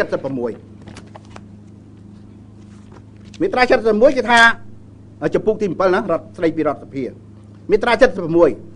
រដ្ឋសភាមានសមាជិកតំណាងរាស្ត្រយ៉ាងតិច120រូបតំណាងរាស្ត្រត្រូវជ្រើសតាំងដោយការបោះឆ្នោតជាសកលដោយសេរីដោយស្មើភាពដោយចំពោះនិងតាមវិធីជ្រើសរើសឆ្នោតជាសម្ងាត់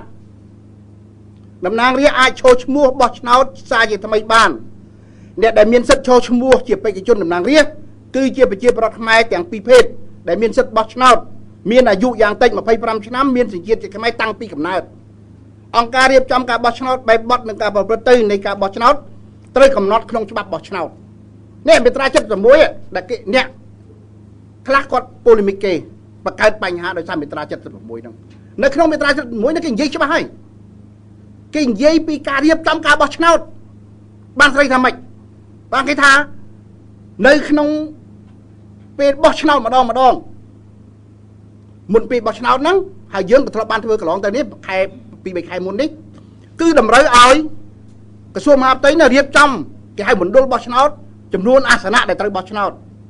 ហើយអាហ្នឹងយកមកសុំការអនុម័តពីរដ្ឋសភាប្រទេសណាក៏ធ្វើចឹងដែរគ្មានប្រទេសណាមិនធ្វើទេបាទលើកលែងតែប្រទេសកុម្មុយនីសចេញបាទប្រទេសកុម្មុយនីសគេកំណត់ពីលើមកនេះមិនមែនទេគឺសភាជាអ្នកបោះឆ្នោតជាតំណាងរបស់ប្រជាពលរដ្ឋជាអ្នកបោះឆ្នោតចឹងហើយការកំណត់120រូបនេះគឺជាការកំណត់មួយសម្រាប់បង្គាប់ឲ្យក្រសួងមហាផ្ទៃរៀបចំដូចខ្ញុំនិយាយមិញទេតាមមណ្ឌលបោះឆ្នោតអាសនៈមានអីខ្លះមានប្រមាណហើយបើកណាគេបូកចូលគ្នាទូទាំងប្រទេសទៅតិចជាង120ដំណើរការបោះឆ្នោតអត់បានទេសភានឹងបង្កើតអត់កើតទេនេះវាចឹងនេះឲ្យយល់ហើយប្រទេសបារាំងប្រទេសអីក៏គេចឹងដែរដូចគ្នាទាំងអស់រួចហើយនៅមាត្រា76នឹងគេនិយាយច្បាស់ហើយអាឃ្លាហ្នឹងកុំអានតែឃ្លាហ្នឹងត្រូវអានបន្ទាប់ពីក្រោមហ្នឹងគេទៅសេថាម៉េចបាទគេនិយាយពីការបោះឆ្នោតទាំងអស់នេះឃើញទេគេនិយាយពីការបោះឆ្នោតទាំងអស់ហើយបើកណាយើងបារាំងគេហៅ mauvaise foi កំណត់មិនសូវជ្រះស្លាមមិនសូវល្អណាហើយគេថាណែប្រមាត់ឬក៏បេះដូងឬស្អីណែក្នុងខ្លួនយើងវាមិនស្មោះត្រង់យើងយកតែមកចំណុចហ្នឹងយកមកនិយាយហើយប្រជាប្រដ្ឋគាត់អត់យល់គាត់អ្នកសារព័ត៌មានអីអត់យល់គាត់ចុះផ្សាយតែប៉ុណ្ណឹងហើយអ្នកបកស្រាយនៅអាជុមួយនោះណែតាំងខ្លួនជាអ្នកវិភាគនយោបាយឯករាជ្យអីនៅកម្ពុជាអី គាត់ចេះតែប៉ុណ្ណឹងចេះតែអាកន្លែងមកឃ្លាហ្នឹងអាខាងក្រោមគាត់អត់ចេះផងបាទគាត់អត់ចេះផងគាត់ចេះបកស្រ័យប្រេះផ្ដាស់ទៅបាទហើយបើស្ដាប់មែនតើហ្នឹងបណ្ឌិតសិទ្ធិបណ្ឌិតបាទសិទ្ធិបណ្ឌិតគាត់បកស្រ័យអត់ដឹងផងគាត់មើលអស់មើលឃ្លាទាំងអស់ហ្នឹងគេនិយាយមិនខ្លះប៉ុណ្្នឹងអត់ទាន់គ្រប់គ្រាន់ទេអស់លោកស្រីនេះខ្ញុំបានឲ្យគេស្រាវជ្រាវព្រោះនេះគេសម្រេចមុនខ្ញុំមកធ្វើជាតំណាងរាស្ត្រមានឯកសារមួយដែលក្រមប្រឹក្សាធម្មនុញ្ញបកស្រាយរឿងហ្នឹងតាំងពីអាណត្តិសម្ដេចក្រមព្រះធ្វើជាប្រធានរដ្ឋាភិបាលនោះនេះក្រមប្រឹក្សាធម្មនុញ្ញហ្នឹងមែនទេមានឯកសារមួយ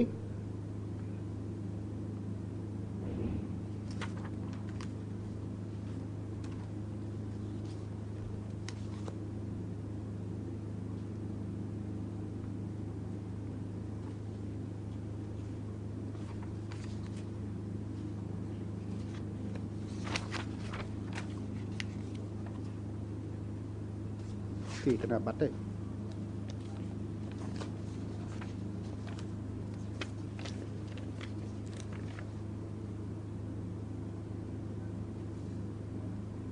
សូមជួយរកខ្ញុំតិចមើលណាជួយរកខ្ញុំតិច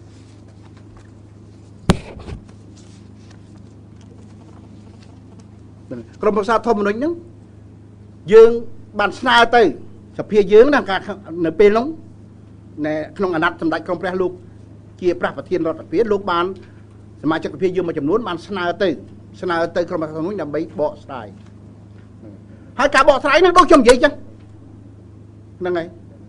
សូមមេត្តាថតជូននៅពេលដែលយើងចង់ឲ្យថតជូនអ្នកកសែតក្នុងរឿងហ្នឹងណាឲ្យគាត់ដឹងបាទហើយលោកគេភ្លេចអាហ្នឹងនេះហើយចំណុចហ្នឹងគឺសំខាន់ណាស់យើងត្រូវរំលឹកឡើងវិញនៅពេលដែលគេបង្កើតអាណត្តិទី5នេះទី4នេះបាទនេះនៅពេលដែលគេបង្កើតអាណត្តិទី4យើងមានបញ្ហាមួយគណៈបកប្រឆាំងគាត់ចង់បានអីគាត់ចង់បានធ្វើឲ្យសភារលាយដោយគាត់ធ្វើបេក្ខកម្មមិនចូលរួមយើងដឹងទាំងអស់គ្នាដែរមែនទេពី5ពី4ឆ្នាំកន្លងមុននេះក៏ប៉ុន្តែគាត់មានធ្វើបានណាដល់អញ្ចឹងហើយគាត់ភ័យខ្លួនគាត់ខ្លាចបាត់សុពលភាពបរដ្ឋាភិបាលសមាជិកសភាគាត់មកចូលរួមនេះឯកឧត្តមសុនឆៃនៅនេះណាគណៈបកសិទ្ធិមនុស្សហើយគណៈបកសំរងស៊ីនោះពេលហ្នឹងបែកបាក់គ្នាសម្បើមហើយដោយសារគាត់រៀបជាមួយគ្នាថាធ្វើបេក្ខកម្មដល់ហើយគណៈបកសំរងស៊ីទៅធ្វើបេក្ខកម្មមិនគាត់26នាក់គណៈបកសិទ្ធិមនុស្សតែ3នាក់ហ្នឹងនេះគាត់គិតផលដល់គណៈបកគាត់ដែរគាត់រុះរាន់មកចូលប្រជុំខ្លះអត់តតែមានខោអាវស្លៀកពាក់ផងមកទាំងខោអាវធំយើងបើកសភាយើងស្លៀកពាក់ខោអាវតនុយសមាជិកសភាផ្លូវការណាមានសាក់មានអីហ្នឹងណាគាត់មកមិនទាំងទាន់ផងអ្នកខ្លះមកមិនទាន់ផងហើយគណៈបកសិទ្ធិមនុស្សគឹមសខាស្ដីឲ្យគណៈបកសិទ្ធិមនុស្សសំរីថាម៉េចថាបោកប្រាស់គាត់ណាប្រាប់ថាមិនចូលទេឥឡូវរត់មកចូលនេះវាមានលំអានអញ្ចឹងរួចទៅហើយអញ្ចឹងហើយមិនក៏មកចោតទៅពេលហ្នឹងដែលសភាកំពុងធ្វើការទៅតាមច្បាប់និងតាមលំអានហ្នឹងហើយយើងមិនចង់ធ្វើតាមលំអានទេយើងចង់ធ្វើតាមច្បាប់អញ្ចឹងហើយបានយើងមើលទាំងអស់ច្បាប់គ្រប់គ្រងជួយច្បាប់5ដែលយើងធ្វើដែលយើងនិយាយមិញនេះក្នុងនោះមានច្បាប់3ហើយនឹងបទបញ្ជាផ្ទៃក្នុងមួយហើយលក្ខន្តិកៈនៃតំណាងរាស្ត្រមួយណាទាំងអស់5ឯកសារបទដ្ឋាន5ហ្នឹងហើយនេះក្រុមប្រឹក្សាធម្មនុញ្ញគេនិយាយថាម៉េចនេះគេបកស្រាយរឿងហ្នឹងនេះក្រុមប្រឹក្សាធម្មនុញ្ញឆ្លើយមកសម្ដេចក្រមព្រះសូមក្រាបបង្គំទូលថ្វាយប្រកាសណាប្របាទសម្ដេចព្រះនរោត្តមសីហនុព្រះមហាក្សត្រីកម្ពុជាសូមទ្រង់ព្រះមេត្តាជ្រាបមែនទេបកូណាទេតែពេលនោះតសេទៅក្រុមប្រឹក្សាធម្មនុញ្ញដូចយើងដឹងហើយនៅរដ្ឋធម្មនុញ្ញយើងបកូណាលោកមានបរិយាសិទ្ធិស្នើឲ្យក្រុមប្រឹក្សាធម្មនុញ្ញបំភ្លឺពីករណីនៃខ្លឹមសាររដ្ឋធម្មនុញ្ញឬខ្លឹមសារច្បាប់នីមួយ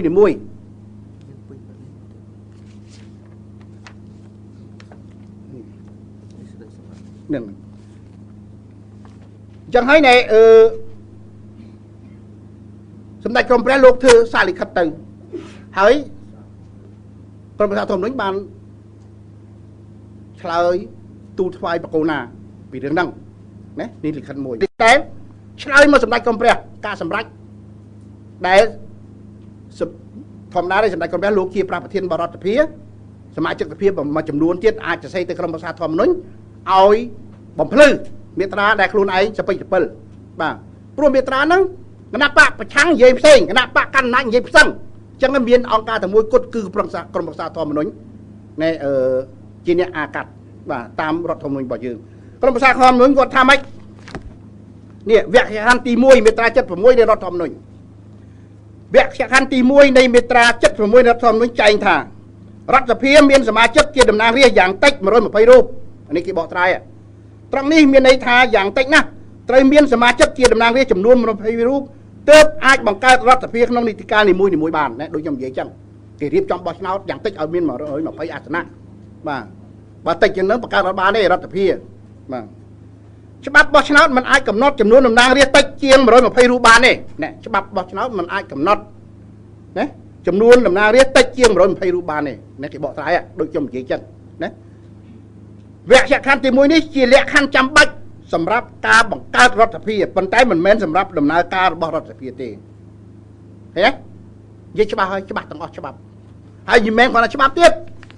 យើងយកទាំងការបកស្រាយរបស់ក្រមប្រឹក្សាធម្មនុញ្ញយកមកមើលយកមកអានទៀតបាទហើយអានេះមិនមែនតែបង្កើតម្សិលមិញទេណានេះបង្កើតតាំងពីជំនាន់សម្ដេចក្រមព្រះធ្វើប្រប្រធានរដ្ឋសភាណាគេឆ្លើយមកក្រមប្រឹក្សាហើយមិនមែនតែប៉ុណ្្នឹងទៀតមានលិខិតទូលថ្វាយបកគោណាទៅទៀតរបស់ក្រមប្រឹក្សាធម្មនុញ្ញ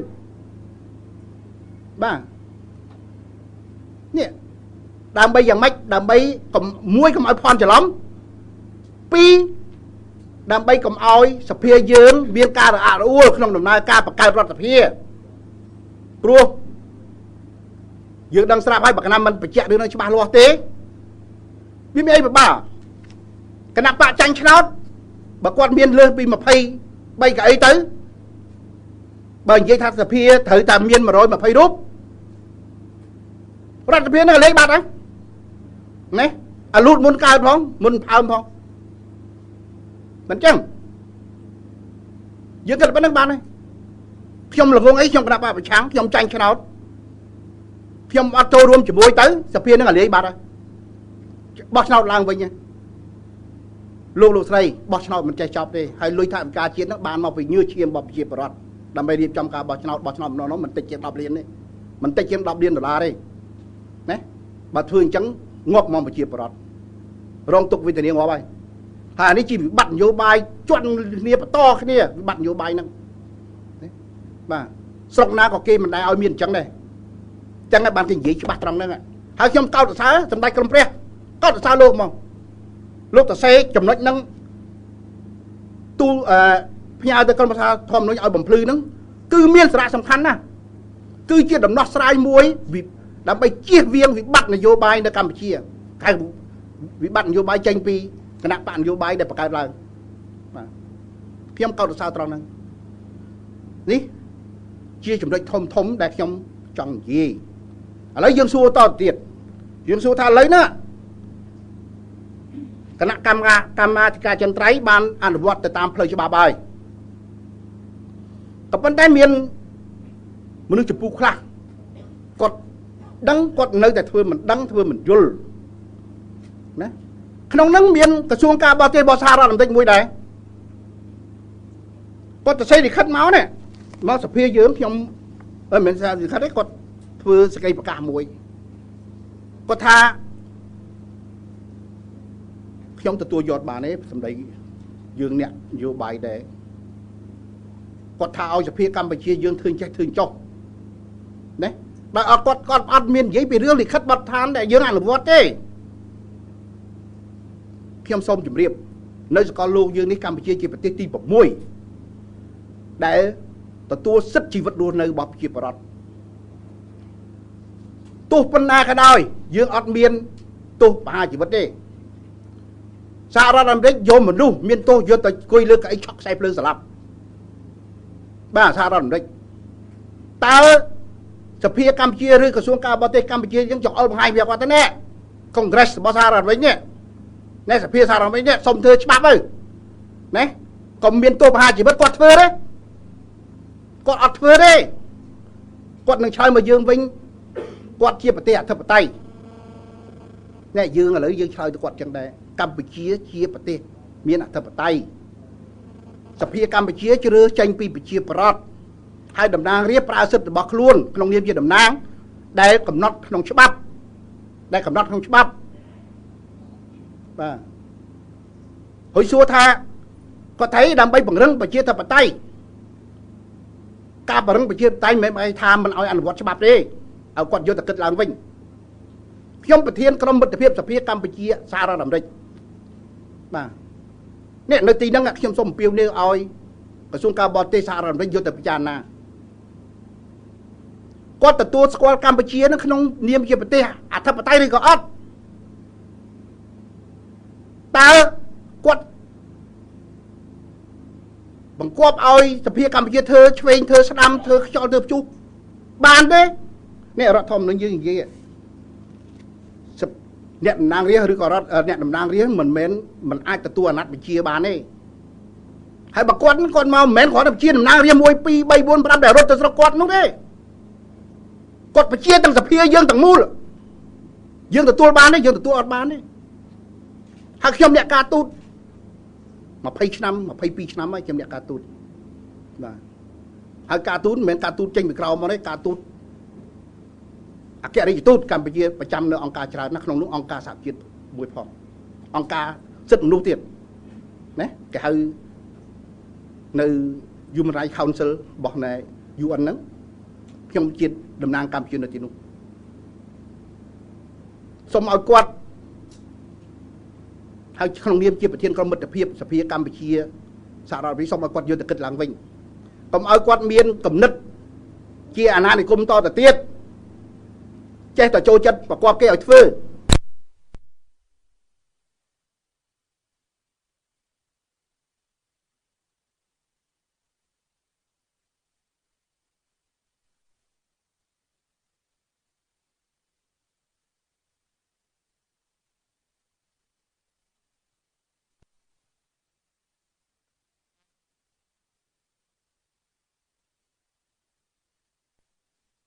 រហូតដល់គាត់រត់វិចរត់ចេញពីអង្គការហ្នឹង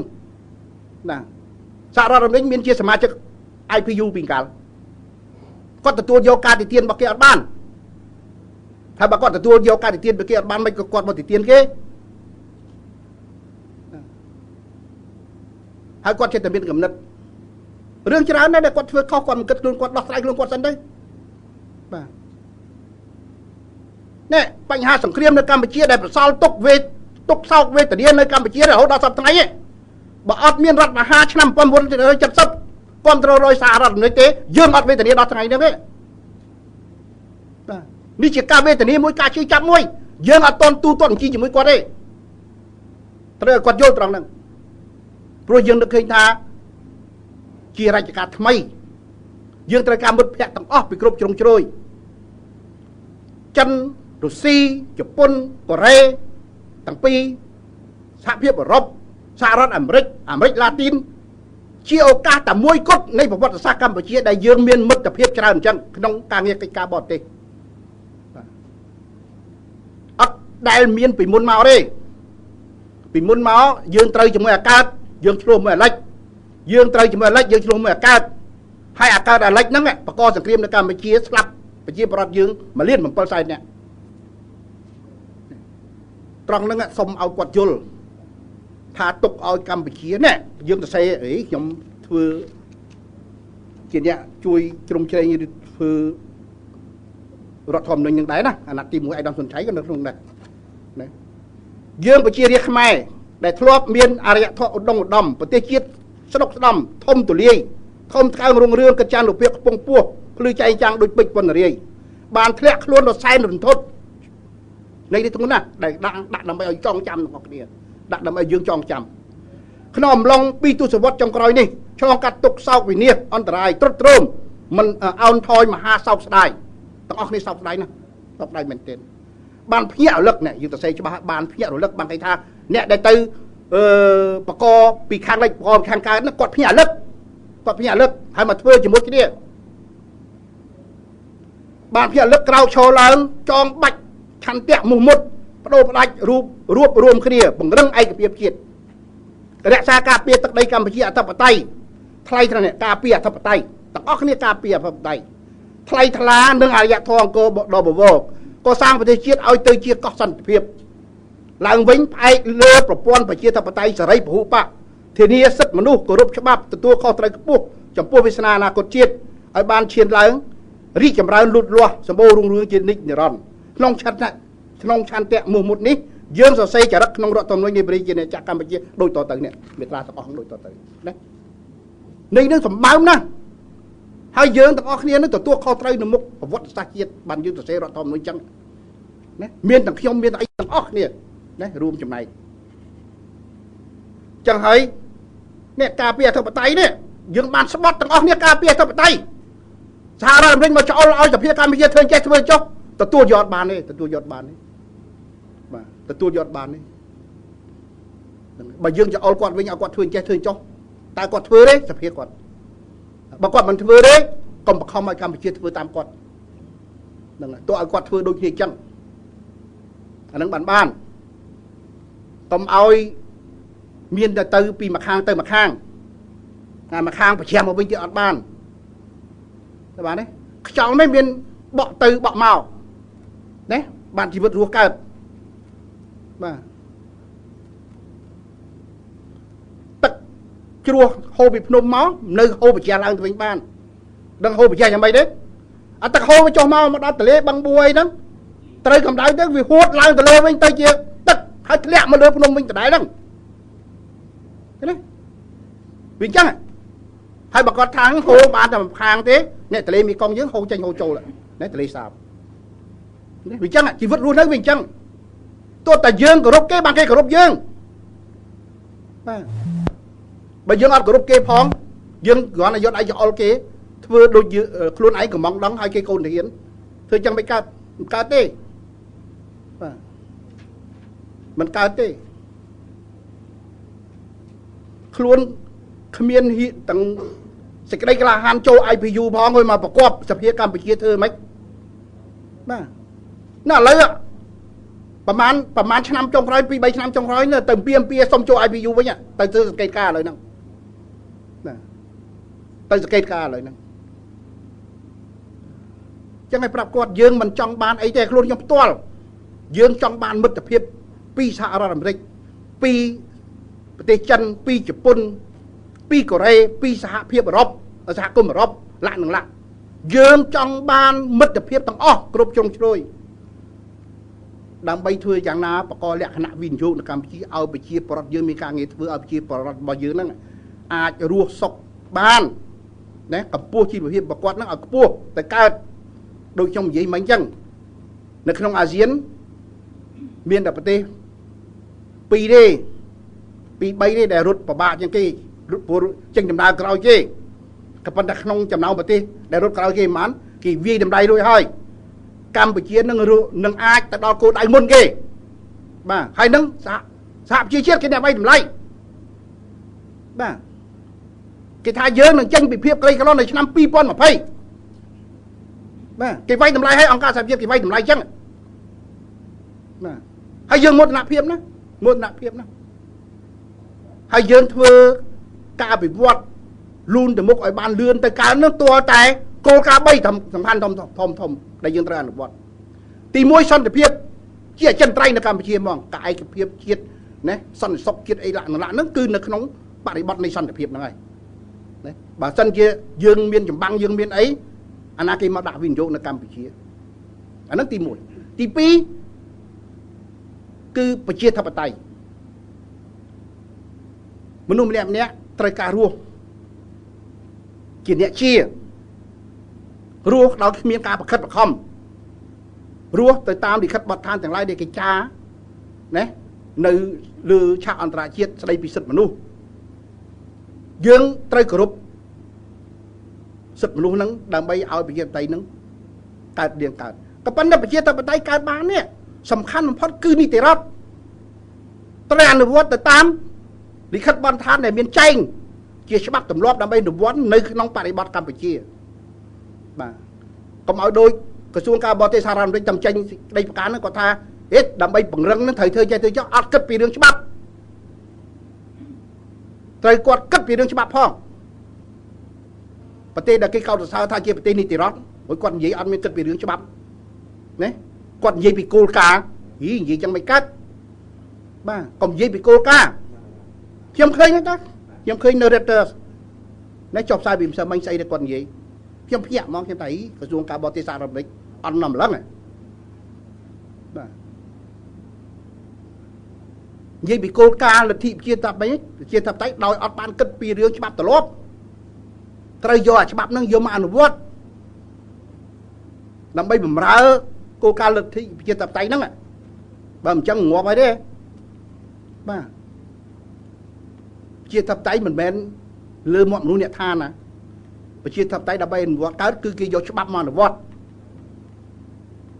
cho bắp đây bị ca từ tua squat sụt mình luôn cho bắp từ tua squat nhẹ đầm nang lia cho bắp dây tầng lai để bẹp pon nâng nhẹ đầm nang lia ấy lại vô cho bắp tầng on nước màu pra anh nâng bán pra từ cao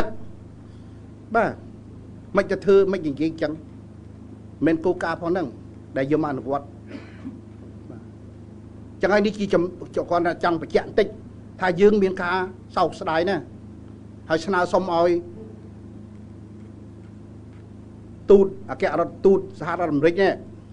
để quạt chỉ đầm nang bảo cái quạt là Campuchia nó ở quạt non piệt trong tỉnh dây prap cái xuống quạt vinh màถ้าใส่เด็กกอดยี่ใส่กาบกอดยืงตัวยอดบานได้แต่ตัวบานได้ประกอบยืงจีสพีได้จีดำนางบอบจีเรียดยืงเจียทับไตแต่เพี้ยเหมือนเม้นอาจจะตัวนักบิเชียบานได้เอามือรถทอมนุ่งกำบิเชียแต่ให้รถทอมนุ่งนั่นคือช่วยกรมจีเรงเพื่อโดยต่างนั่นไงนะให้กอดกับโจรวมจำไหนได้ถ้าทำได้ยังสมเอากอดมือลางวิ่งในใส่ได้กอดบานปากกานั่นไงเมียนปันนัง